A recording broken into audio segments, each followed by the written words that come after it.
মই কলি নামটো শুনি চাগে হাঁহি উঠিছে আপোনালোকৰ, কিন্তু মই আপোনালোকক হহুৱাবলৈ অহা নাই। মোৰ জীৱনৰ এটা কলা অধ্যায়ৰ বিষয়েহে ক'বলৈ আহিছোঁ। সেইদিনা আছিল অক্টোবৰ মাহৰ কোনোবা এটা আবেলি। মই মোৰ পৰিয়ালটোৰ কথা কোৱাই নাই নহয়। মই আৰু মোৰ একমাত্ৰ সন্তান কালু। ফুটপাথেই আমাৰ জীৱন। দিনটো ডাষ্টবিনত আহাৰ বিচাৰোঁ। ৰাতি হলে পাচলি দোকানৰ বাৰান্দাত পেলাই থোৱা আলু পিঁয়াজৰ খালী বস্তাবোৰৰ মাজতেই টোপনি মাৰোঁ। 4 নং ৱাৰ্ডৰ কলিতাচৰৰ ল'ৰাটোৱে কালুক বৰ মৰম কৰে। স্কুল ছুটিৰ পাছত সি সদায় কালুৰ লগত খেলে।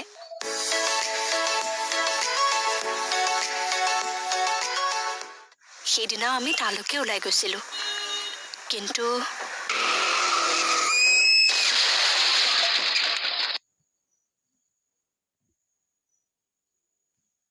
চকুৰ সন্মুখতে সেই ঘটনাটো দেখি মই দিক-বিদিক হেৰুৱাই পেলাইছিলোঁ। মোৰ মূৰৰ ওপৰত যেন সৰহখনহে খহি পৰিছিল।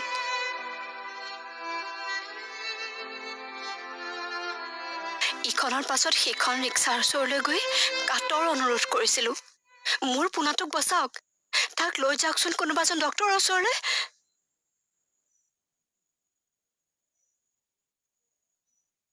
কিন্তু কোনেও গুৰুত্ব নিদিলে।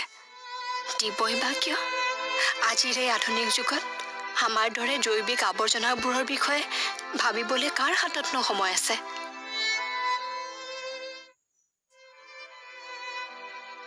কিন্তু ভাল মানুহ এতিয়াও আছে। এগৰাকী বাইদেউ আগবাঢ়ি আহিল। মই সকলোবোৰ কথা কলো। বুজি পালেনে নাই নাজানো, কিন্তু সহায়ৰ হাতখন আগবঢ়ালে।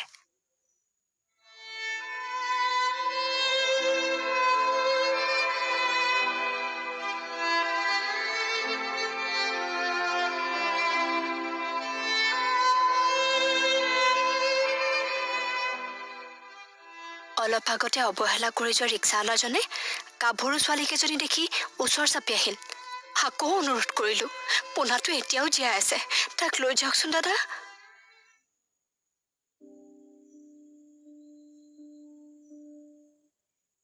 কিবা এটা ক'ব বিচাৰিছিল পোনাকনে।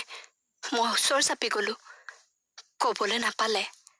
অকণমানি মুখখন আধা মেলা কৰিয়েই সি আমাৰ মাজৰ পৰা আঁতৰি গল।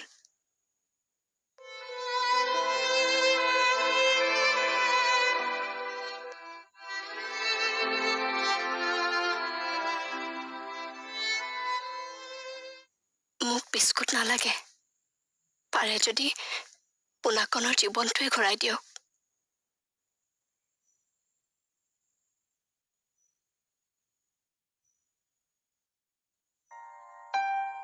আমাৰ অৱহেলাৰ বাবে, জীৱ-জন্তুৰ প্ৰতি থকা অহেতুক শত্ৰুতাৰ বাবে প্ৰতি বছৰে এনেকুৱা হাজাৰজনী কলিৰ জীৱনলৈ নামি আহে অন্ধকাৰ।